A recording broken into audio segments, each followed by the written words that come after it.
Hi students, this is a short video to show you how to use the system solver on your calculator to solve systems of equations like this one.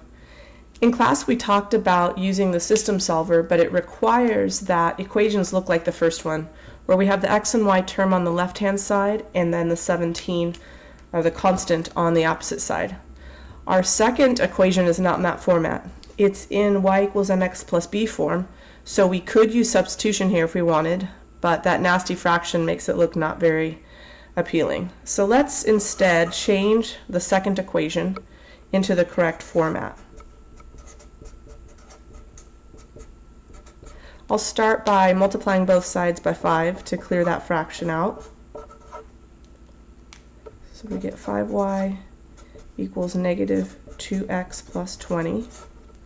And then I'll add 2x to both sides so I can get the x and the y on the same side.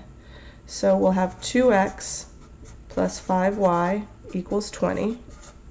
And then I'll take that first equation that I had here, put these two together, and then I'm ready to put these into the calculator. So grabbing the calculator, we'll hit second and then grab the system solver.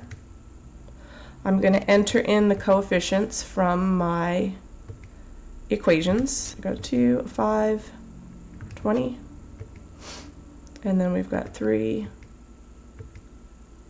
1, and 17. Oops. And when we hit solve, it gives us that the solution for this is 5 for x and 2 for y. And that's our answer. Thanks for watching. Send me email if you have questions.